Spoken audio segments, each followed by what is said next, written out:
Do you find yourself begging the universe for some sort of closure, wondering why something hurts so bad even after so much time has passed?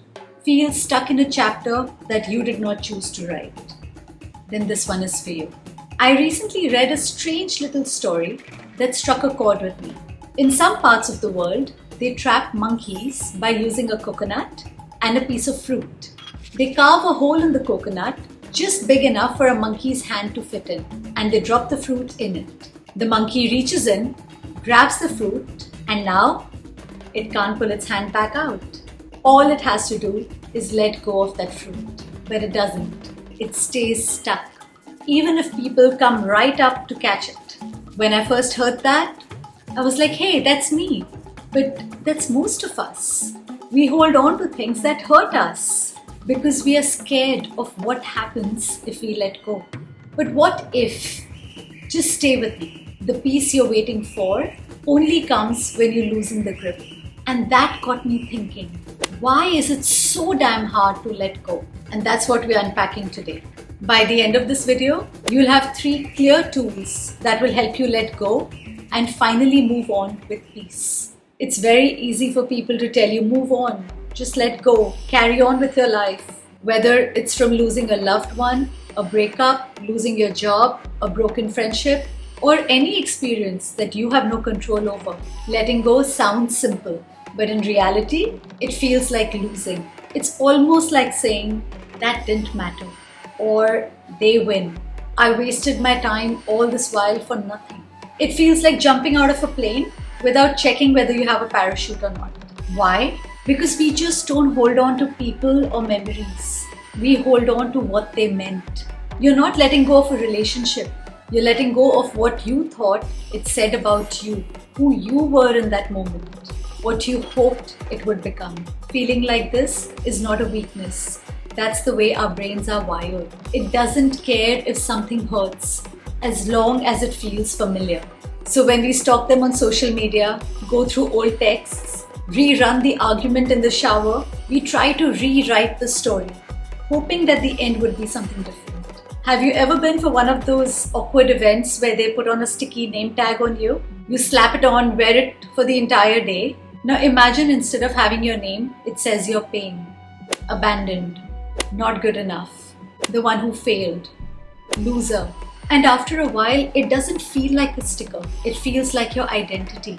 You may forget that it's there, but it goes along with you in your work, your conversations, your interaction with others, and how you see yourself and how you expect others to treat you. But it is just a sticker and you can peel it off. How to do that is something we're going to be talking about, so stick around. Here's a spoiler alert. The closure that you're looking for, you may never get it. At least not in the way you expect it. You may never hear, I'm sorry. You might never get a clear answer why it happened. And that perfect final conversation that you expect and keep playing in your head, yeah, that might not happen either. Breakups are like that for a lot of us. We hope for that last chat that makes everything else make sense. Or maybe you remember a friend who ghosted you without a word, or a job that ended with no explanation. Have you ever kept rereading a text, hoping that the next time it will say something different? Sometimes it just doesn't come. And the longer we wait, the harder it gets to move on. So here's the deal. Closure is not something that someone hands over to you. It is something that you decide for yourself. It means choosing to stop waiting for answers and start focusing on peace, even if you don't have all the reasons. Closure isn't about wrapping up perfectly. It's about making space for what's next. When you say, this is not how I wanted it to end, but I'm done reliving it, that is closure.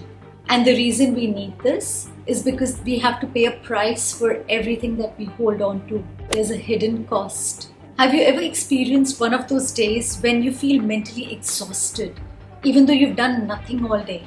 That is emotional weight. Your brain is running processes, or it's like open tabs that's running in the background, where you're replaying something over and over again.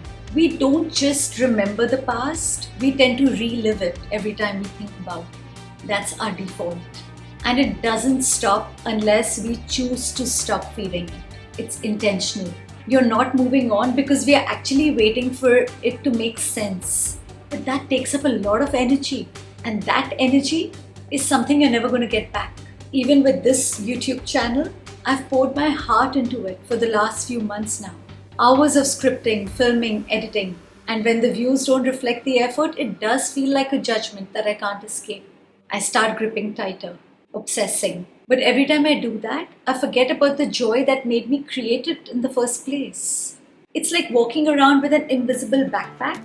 You forget it's there, but it weighs you down. And at some point, you have to decide to put it down. And every day you wait, you're losing time, peace, and energy that could be going towards something new.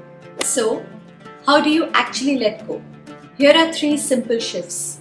Shift 1, name it. You cannot let go of something that you haven't identified yet. So what is it that you're holding on to?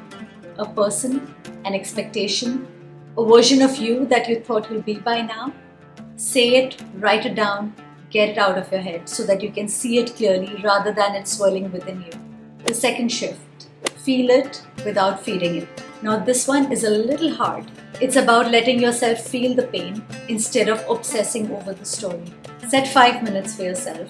Cry, scream, get angry, mourn, do what you need to, without adding the what ifs and without changing the scenario. And then when you're done with the 5 minutes, dust yourself off and get moving. And shift 3 is change the story that you're telling yourself. This is where the power shifts. Ask yourself, what if this is a lesson and not a loss?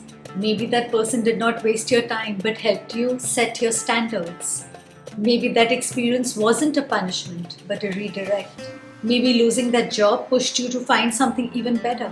Letting go isn't about erasing the past. It's about changing what it means to you. The monkey in that story, it never needed to fight harder. All it needed to do was let go.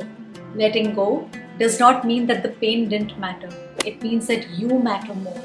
And when you finally loosen that grip, you create space. For growth, for peace, for something or someone new. If this spoke to you, do mention it down in the comments so that I know that I'm not the only one learning to let go. And do share this with someone who might be holding on to something for too long. And if you want to break the anxiety loop, watch this video next and I'll see you there. Bye-bye.